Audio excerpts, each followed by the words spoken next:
সচিবালয়ে আগুনের কারণ উদ্ঘাটনে তদন্ত কমিটির অনুসন্ধান শুরু, আলামত সংগ্রহ করছে সিআইডি। ঢাকা মাওয়া এক্সপ্রেসওয়ে টোল প্লাজায় থেমে থাকা গাড়িতে বাসের ধাক্কা, একই পরিবারের 4 জন সহ নিহত 6। কালকিনিতে 4 মাস পর ফিরে এসে প্রতিপক্ষের ওপর আওয়ামী লীগ নেতার হামলা, পাল্টা হামলায় বাবা ছেলে সহ নিহত 3।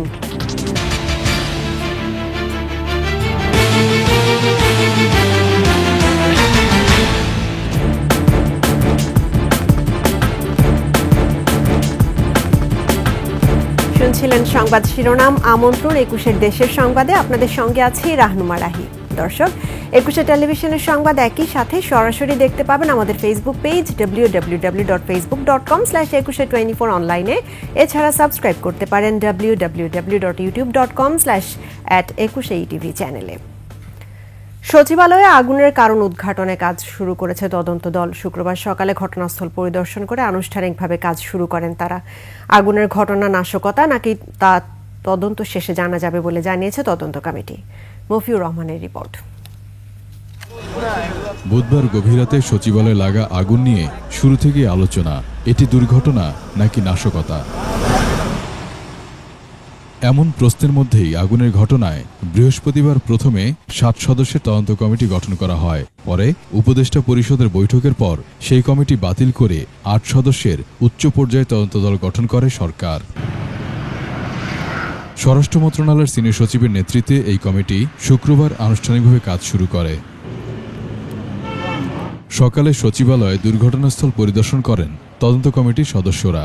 সেখানে বৈঠক করেন তারা। পরে ফায়ার সার্ভিসের মহাপরিচালক জানান, আগুনে পোড়া বিভিন্ন কক্ষ পরিদর্শন করেছেন তারা। আমাদের তদন্তের কাজ শুরু হয়েছে। আমাদের আজকে বসেছিলাম, তদন্ত শেষ হলে আপনারা বাকিটা হয়তো জানানো যাবে, বাট এখন তদন্তের কাজ চলছে। এরই মধ্যে ঘটনাস্থল থেকে আলামত সংগ্রহ করেছে সিআইডির crime scene unit. Mofiur Rahman, 21 television, Dhaka. Dhaka Mawa এক্সপ্রেসওয়েতে ধলেশ্বরী টোল প্লাজা এলাকায় দাঁড়িয়ে থাকে একটি প্রাইভেট কারের বাস ধাক্কায় একই পরিবারের 4 জন সহ 6 জন নিহত হয়েছে, আহত হয়েছে 10 জন। পাবনায় ট্রাক চাপায় মারা গেছেন 3 কৃষি শ্রমিক। প্রতিনিধিদের পাঠানো তথ্যচিত্রে ইউসুফ হাসান নাইমের ডেস্ক রিপোর্ট। শুক্রবার সকালে ঢাকা মাওয়া এক্সপ্রেসওয়ের কেরানীগঞ্জের ধলেশ্বরী টোল প্লাজায় ব্যাপারী পরিবহনের একটি বাস নিয়ন্ত্রণ হারিয়ে প্রাইভেট কার ও মোটরসাইকেলকে ধাক্কা দেয়। এতে পথচারী সহ অন্তত 15 জন আহত হয়। আহতদের টোল প্লাজার কর্মী ও সেনাবাহিনী উদ্ধার করে রাজধানীর মিডফোর্ড হাসপাতালে পাঠান। সেখানে 5 জনের মৃত্যু হয়। চিকিৎসাধীন অবস্থায় মারা যান 1 জন। দুর্ঘটনার পর মাওয়ামুখী সড়কের যান চলাচল ঘণ্টাখানেক বন্ধ ছিল। এদিকে পাবনার সাথিয়ায় ট্রাকের চাপায় 3 শ্রমিকের মৃত্যু হয়েছে, আহত হয় 5 জন। পুলিশ জানায়, ভোরে কৃষি শ্রমিকরা পেঁয়াজ লাগানোর জন্য করিমনে করে অন্য একটি এলাকায় যাওয়ার প্রস্তুতি নিচ্ছিল। এ সময় সাথিয়াগামী একটি ট্রাক করিমনটিকে চাপা দেয়। এতে ঘটনাস্থলেই 3 জন মারা যান। Yusuf Hasan Naim, desk report, 21 television. চাঁদপুরে জাহাজের 7 খুনের প্রকৃত রহস্য উদ্ঘাটন ও বিচার সহ বিভিন্ন দাবিতে অনির্দিষ্টকালের কর্মবিরতি শুরু করেছেন নৌযান শ্রমিকরা। দাবি পূরণ না হওয়া পর্যন্ত ধর্মঘট চালিয়ে যাওয়ার ঘোষণা তাদের।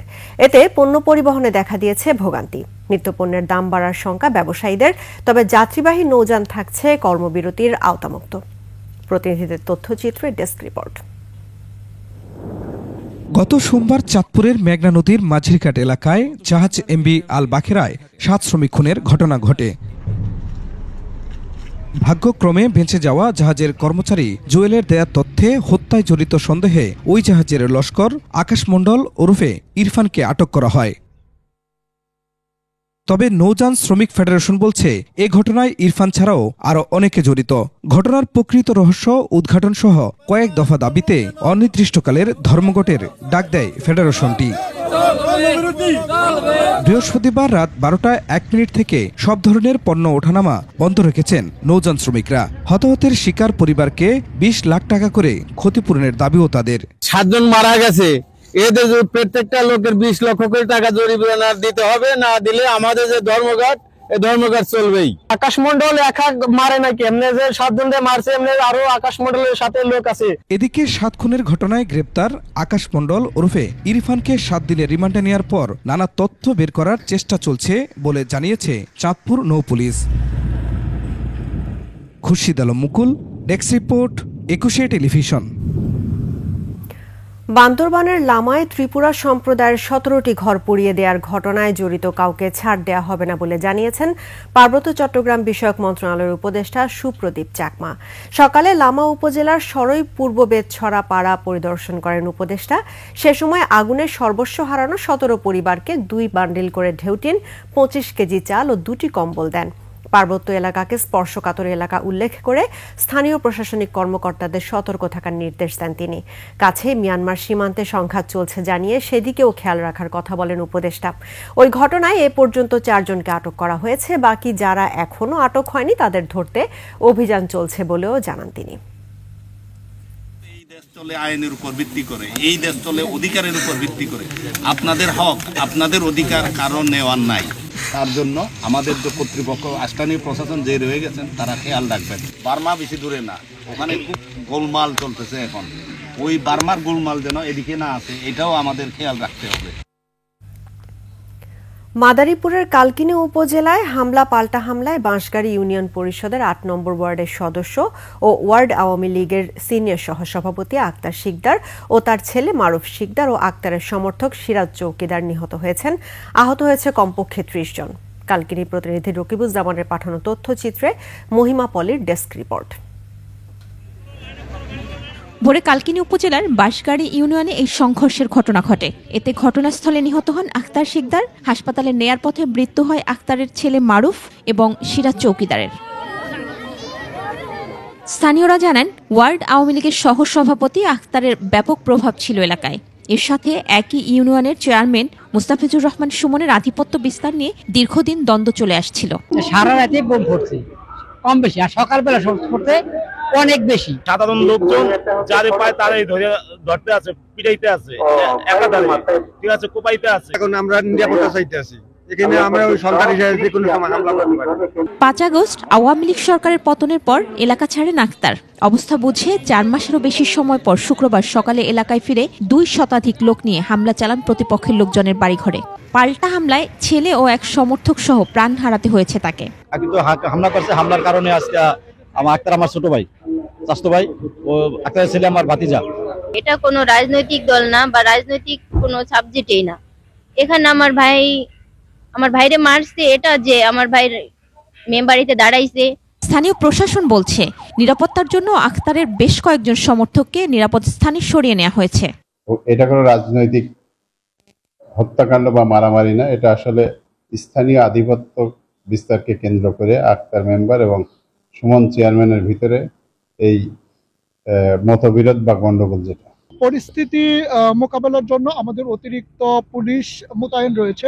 আক্তার মেম্বারের নামে 35টি মামলা রয়েছে, এর মধ্যে 5টি হত্যা মামলা বলে জানিয়েছে স্থানীয়রা। মহিমা পলি, ডেস্ক রিপোর্ট, 21 টেলিভিশন।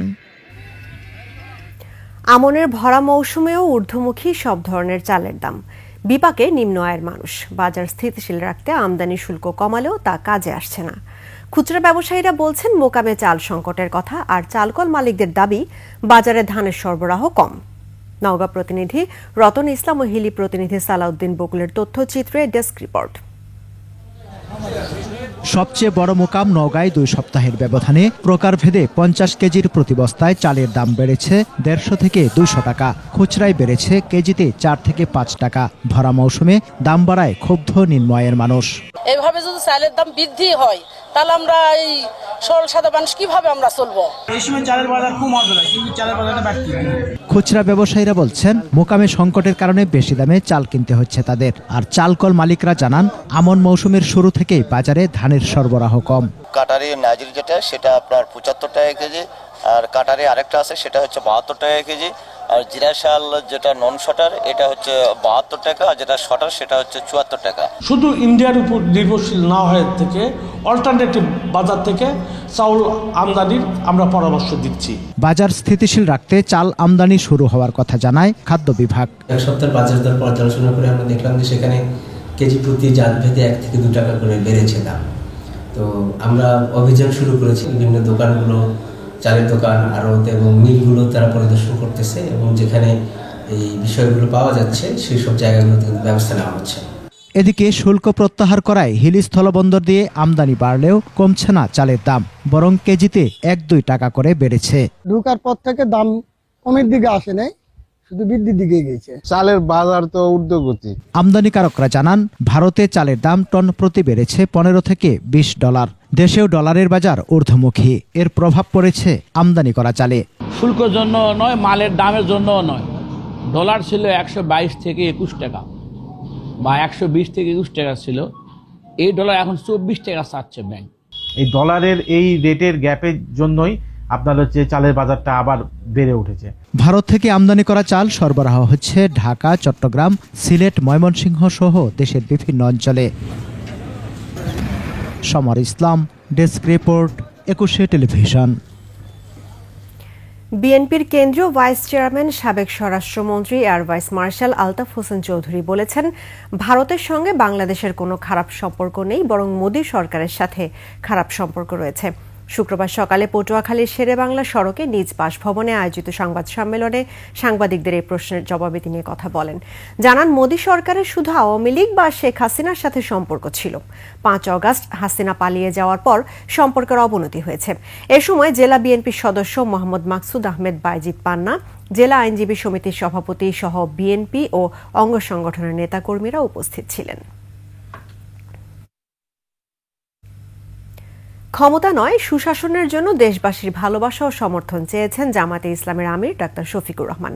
সকালে যশোর ঈদগাহ ময়দানে জেলা জামায়াতের কর্মী সভায় তিনি বলেন, চাঁদাবাজ ও দুঃশাসনমুক্ত বৈষম্যহীন দেশ করতে জনগণ জামায়াতের দিকে তাকিয়ে আছে, তাই ন্যায় ও ইনসাফের বাংলাদেশ গড়তে জামায়াত ইসলাম বদ্ধপরিকর।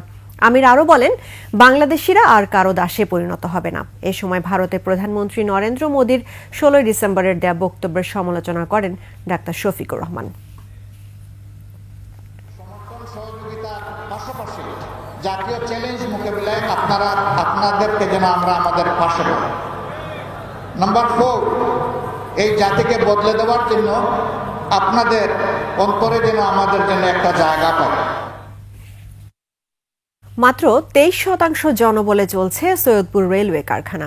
অলস পড়ে থাকায় নষ্ট হচ্ছে মূল্যবান যন্ত্রপাতি।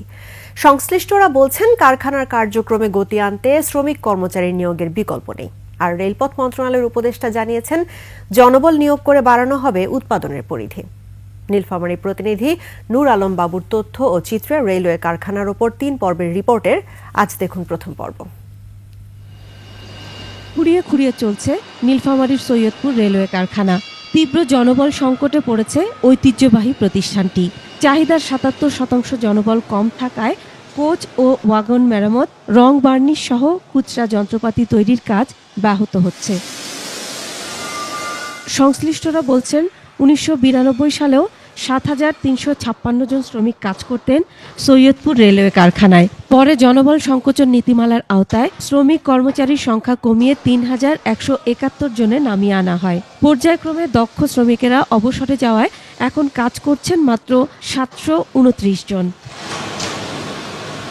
কারখানার উৎপাদন কার্যক্রমে গতি আনতে জনবল নিয়োগের দাবি শ্রমিক কর্মচারীদের। মঞ্জুরি হচ্ছে প্রায় 400-র কাছাকাছি।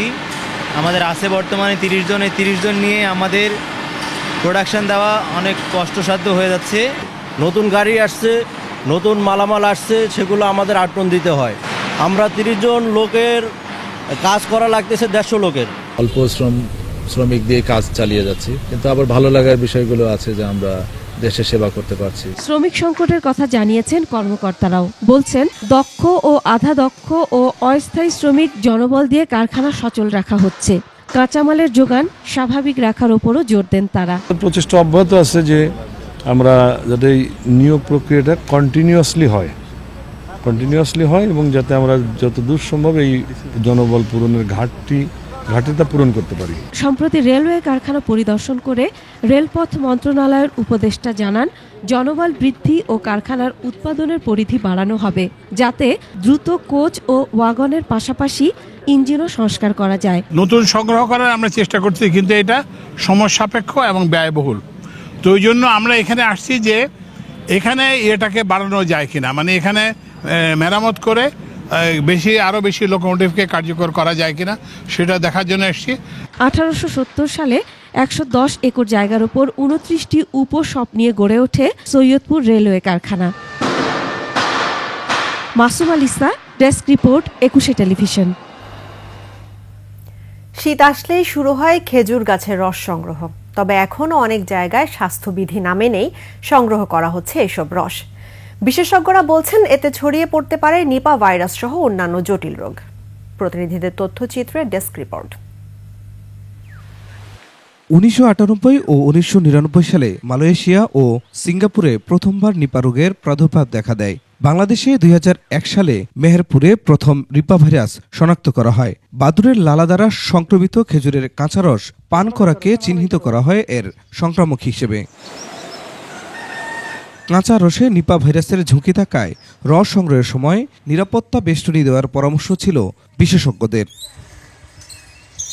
তবে সিরাজগঞ্জে রায়গঞ্জ ও তারাশের গাছিরা মানছেন না সে পরামর্শ। রস সংগ্রহের সময় নেওয়া হচ্ছে না কোনো নিরাপত্তা ব্যবস্থা। এতে বাদুড় সহ অন্যান্য পাখিরা মুখ দিচ্ছে রসে। পাখি তো দুই একটা তো মুখ দেয়, পাখি খাওয়া যাবে। যারা ব্যক্তিগতভাবে খাওয়া মানে রস যেটা খায় কাঁচা রস, ওইটা মনে হয় যে হয়তো ঢাকে, তাছাড়া ঢাকে না। এখানে মোটামুটি আসলে সেভাবে ঢাকে না। রসের হাড়ি খোলা থাকায় নিপা ভাইরাস সংক্রমিত হওয়ার আশঙ্কা চিকিৎসক সহ সচেতন মহলের। এ বিষয়ে কার্যকরী পদক্ষেপ নেওয়ার কথা জানালো প্রশাসন। গত কয়েক বছর যাবৎ সচেতনতা কার্যক্রম চালু আছে, তারপরেও কিছু কিছু ক্ষেত্রে দেখা যায় যে কিছু কিছু জায়গাতে কিছু কিছু কৃষক কিংবা যারা রস সংগ্রহ করে তারা সচেতন নয়। আমরা যারা খেজুরের রস খাই আর কি, তারা মারাত্মক ব্যাধি বিশেষ করে নিপা ভাইরাসে আক্রান্ত হওয়ার সম্ভাবনা বেশি। অনেক সময় জ্বর, ঠান্ডা, মাথা ব্যথা থেকে পেট ব্যথা থেকে অনেক সময় মস্তিষ্কের সংক্রমণ হতে পারে। সিরাজগঞ্জের মতো যশোরেও একই অবস্থা। সারি সারি গাছে ঝুলানো হাড়িতে দেয়া হচ্ছে না কোনো প্রকার নিরাপত্তা জাল। বিশেষজ্ঞরা বলছেন করোনার চেয়ে কয়েকগুণ বেশি মারাত্মক নিপা ভাইরাস, তাই কাঁচা রস খাওয়ার ক্ষেত্রে আরও সচেতন হওয়ার পরামর্শ তাদের। খুরশিদ আলম মুকুল, ডেস্ক রিপোর্ট, 21 টেলিভিশন। আর এরই সঙ্গে শেষ করছে 21 দেশের সংবাদ। তবে যাবার আগে সংবাদ শিরোনামগুলো জানাবো আরো একবার। সচিবালয়ে আগুনের কারণ উদ্ঘাটনে তদন্ত কমিটির অনুসন্ধান শুরু, আলামত সংগ্রহ করছে সিআইডি। ঢাকা মাওয়া এক্সপ্রেসওয়ে টোল প্লাজায় থেমে থাকা গাড়িতে বাসের ধাক্কা, একই পরিবারের 4 জন সহ নিহত 6। এবং কালকিনিতে 4 মাস পর ফিরে এসে প্রতিপক্ষের ওপর আওয়ামী লীগ নেতার হামলা, পাল্টা হামলায় বাবা ছেলে সহ নিহত 3।